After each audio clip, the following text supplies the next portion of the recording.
Hello ladies and gentleman, मैं प्रथमेश वेलिंग किताबशाला में आपका स्वागत करता हूँ। किताबशाला एक ऐसी सीरीज है जिसे हमने आप जैसे टैलेंटेड और एम्बिशियस लोगों के लिए खास बनाई है। अगर आपको किताबें पढ़ना मुश्किल लगता है या आप किताबों की साइज देखकर डर जाते हो या फिर बोर हो जाते हो तो बिल्कुल भी निश्चिंत रहिए, आप एकदम सही जगह पर आए हो। किताबशाला सीरीज आपके इन्हीं समस्याओं का समाधान है।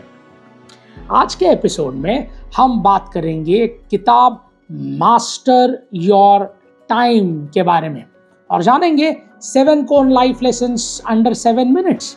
यानी कि आपको ये एपिसोड सुनने के बाद इस किताब का पूरा सारांश मिल जाएगा। चलिए फिर प्रारंभ करते हैं आज का एपिसोड, और उसके पहले आप हमारे चैनल को सब्सक्राइब कीजिए और बेल आइकन प्रेस करना ना भूलें ताकि हमारे हर वीडियो की अपडेट्स आप तक लगातार पहुंच सके। एक्साइटेड? चलिए शुरू करते हैं। आप सभी ने कभी ये रियलाइज किया है कि जीवन की रेस में जहां हम हर रोज सक्सेस और फेम के पीछे भाग रहे हैं, उतना ही हम किसी चीज को पीछे छोड़ रहे हैं जो फिर हमारे पास कभी नहीं आएगी। जानते हैं आप वो क्या चीज है? आपका समय, जो रोज एक एक पल के साथ में कम होता जा रहा है और हम उसे खोते जा रहे हैं। जिम मैसे की किताब मास्टर योर टाइम हमें इसी समय पर जीत हासिल करने के लिए प्रेरित करती है। जो भी व्यक्ति अपने स्केड्यूल्स पर कंट्रोल करना चाहता है, उसके लिए ये किताब काफ़ी प्रैक्टिकल टिप है जो ट्रिक्स देती है ऑथर ने कि इस किताब को काफ़ी आसान शब्दों में लिखा है, जिसे ये हर उम्र पर, हर व्यक्ति पर प्रभाव डालती है। चाहे आप एक स्टूडेंट हो या फिर एक प्रोफेशनल हो, फिर जीवन की कहानियों से जोड़ रहे हो, अपनी समय पर काबू पाने के लिए, अपनी प्रोडक्टिविटी को बढ़ाने के लिए ये बुक आपके दोस्त बनेगी और आपकी मदद करेगी। और पता है इस किताब की खास बात क्या है? कि ये थियरी से हटकर सिर्फ प्रैक्टिकल टिप्स शेयर करती है जिसे हम रिलेट कर पाते हैं। तो चलिए फिर हम भी थोड़ा प्रैक्टिकली सीखते हैं कि अपने समय पर काबू कैसे किया जाए, वो भी इस किताब के 7 लेसन्स के जरिए। Lesson number 1, identifying time wasters. देखिए, समय तो सभी के पास एक जैसा है, यानी 24 घंटे। किसी के पास कम नहीं है, किसी के पास ज़्यादा नहीं है। तो इन 24 घंटों का फ़ायदा कैसे उठाया जाए, ये जानना आपके लिए खुद में एक सवाल है। इनमें कितने घंटे वेस्ट करता हूँ रोज़ाना, ये सोचिए। इस एक्टिविटीज़ को आपके ग्रोथ के ग्राफ के ऊपर नहीं ले जा रही है जो वो सब टाइम वेस्टर्स है। हमें उन आदतों को परखना होगा जो हमारे कीमती समय को बर्बाद कर रही है, लेकिन ना हमें पर्सनली और ना ही प्रोफेशनली बेहतर बना रही है। जब हम इन आदतों के बारे में पता होगा, तब हम सही चॉइस कर पाएंगे और उस काम को प्राथमिकता दे पाएंगे जो हमारे जीवन में सही में वैल्यू ऐड कर रही है। ये हमारे रूम को साफ करके दूसरे इंपॉर्टेंट चीज़ों के लिए खाली करने जैसा ही है और कुछ अलग नहीं। तो इस वीडियो को पॉज कीजिए और खुद से सवाल कीजिए कि दिन भर में ऐसे कितने काम हैं जो आपके जीवन में कोई वैल्यू ऐड नहीं कर रहे और सिर्फ आपके हाथ से समय को ले जा रहे हैं और पछतावा को सौंपते जा रहे हैं। Lesson 2, prioritisation techniques. अपने लक्ष्य के हिसाब से हर काम को प्राथमिकता देना एक कला है जो लेखक हमें सिखाते हैं। सबसे पहले तो वो कहते हैं कि अर्जेंट और इम्पोर्टेंट के बीच में फ़र्क करना सीखिए। आप अपने ही समय का सही ढंग से उपयोग करना सीख जाएंगे। जिम मैसे हमें इसेनहोवर मैट्रिक्स टूल का रूबरू करवाते हैं, जिसमें अलग अलग कैटेगरीज में बांटने के सलाह देती है अपने काम को। मतलब ये सोचिए कि वो कौन सा काम है जिससे आज और अभी करना ज़रूरी है और वो कौन सा काम है जो आपके लक्ष्य के करीब ले जाने वाला है, लेकिन फिर भी थोड़ा सा इंतजार कर सकता है। इससे आप मीनिंगफुल परिणाम देख पाएंगे और हर काम को एफिशिएंसी से पूरा कर पाएंगे। Lesson number 3, delegate when possible. जब भी मुमकिन हो तब अपना काम किसी और को सौंप कर आप अपनी प्रोडक्टिविटी और एफिशिएंसी को बढ़ा सकते हैं। जब आप किसी और पर अपना काम को लेकर भरोसा करते हैं तब ना सिर्फ आपके सर से थोड़ा बोझ कम हो जाता है, बल्कि आप वही समय दे पाते हैं जहां सही में आपके बिना काम रुका हुआ है और आपकी एक्सपर्टीज के बगैर नहीं हो सकता। और ये सेल्फिश होने वाली बात नहीं है कि अपने काम खुद ही करके किसी और से करवाना, बल्कि इसे दूसरे व्यक्ति को सीखने मिलता है, कोलैबोरेशंस को बढ़ावा मिलता है और हर एक टीम का महत्वपूर्ण पता चलता है। और तो और आपको दूसरे व्यक्ति के टैलेंट्स के बारे में भी पता चलता है और उसे भी आप अपनी प्रतिभा दिखाने का मौका मिलता है। तो डेलीगेशन कोई सेल्फिश प्रोसेस नहीं है, बल्कि खुद को और दूसरों को एक्सप्लेनिश का एक सफल रास्ता है। Lesson number 4, batching and time blocking. तो ये 2 स्ट्रैटेजीज है जिन्हें आप अपने टाइम को एफिशिएंटली मैनेज कर पाते हैं। पहली है बैचिंग। बैचिंग का मतलब है कि एक जैसे कामों को एक ग्रुप में शिफ्ट कर देना। इससे आप एक बार में ही 2-3 काम निपटा लेंगे, जिससे काफी समय बचता है।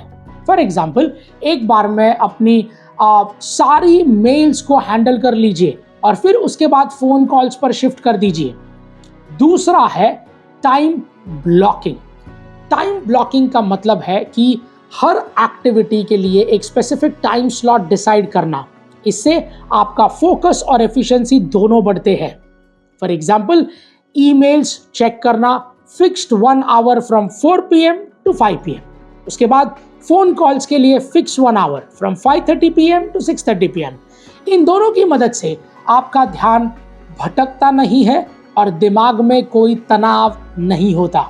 इससे आपकी प्रोडक्टिविटी बढ़ती है क्योंकि आप कॉन्सेंट्रेट होकर हर काम को समय दे पाते हैं और टाइम इफेक्टिवली मैनेज हो जाता है। Lesson number 5, take care of your health. किसी ने सच ही कहा है कि पहला सुख निरोगी काया, लेकिन आज के इस भागदौड़ भरी दुनिया में मानव स्वास्थ्य हमने साइड में ही रख दिया है और बस काम के पीछे भाग रहे हैं।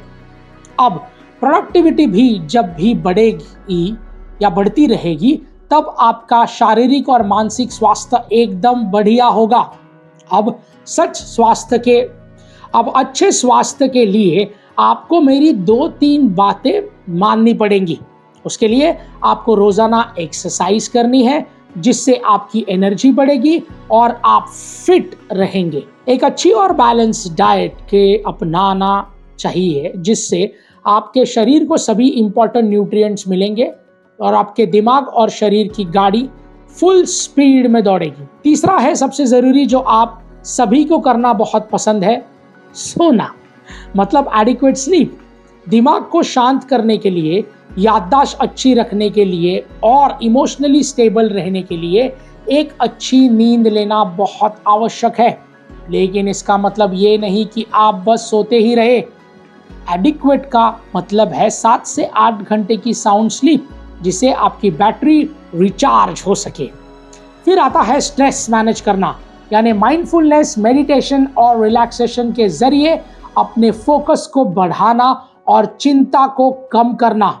और आखिरी पॉइंट है हाइड्रेटेड रहना और एक अच्छा पोस्चर बनाए रखना।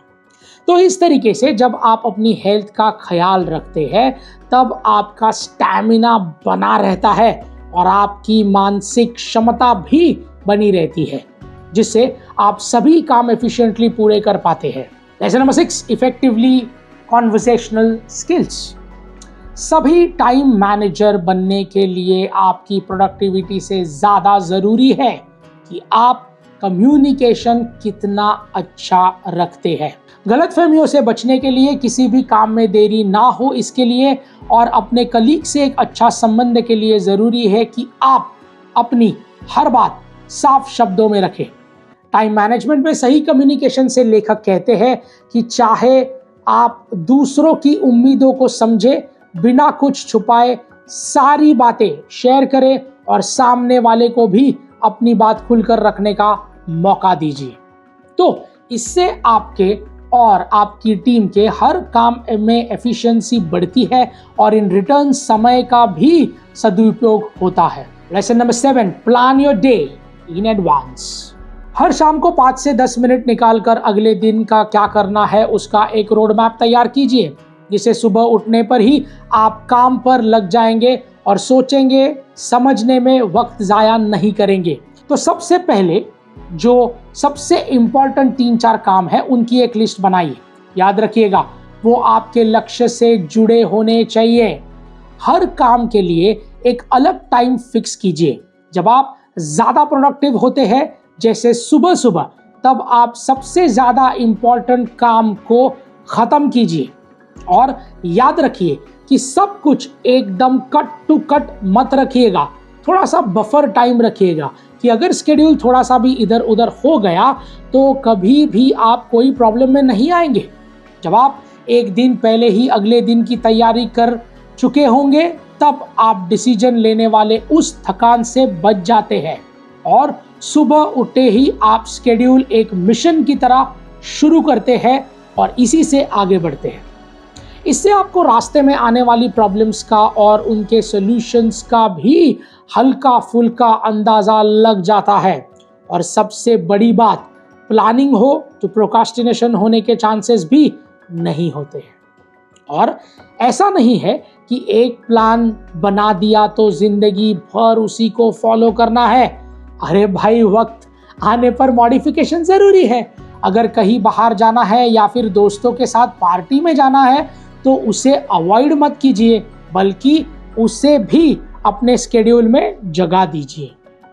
तो इस अप्रोच से आप फ्लेक्सिबल रहेंगे, ज़्यादा प्रोडक्टिव रहेंगे और एक खुशहाल दिन बिता पाएंगे। तो दोस्तों, इसी के साथ हमारे 7 लेसन्स यहाँ पर समाप्त होते हैं। मास्टर योर टाइम सिर्फ टाइम मैनेजमेंट के लिए नहीं है, बल्कि एक संतुलित जीवन जीने की चाबी है। तो याद रखिएगा, समय सबके पास एक जैसा होता है। भगवान ने वहां कोई भेदभाव नहीं किया है। अब आप उस समय में हीरो बनते हैं या जीरो बनते हैं, ये आप डिसाइड कीजिए। So decide wisely.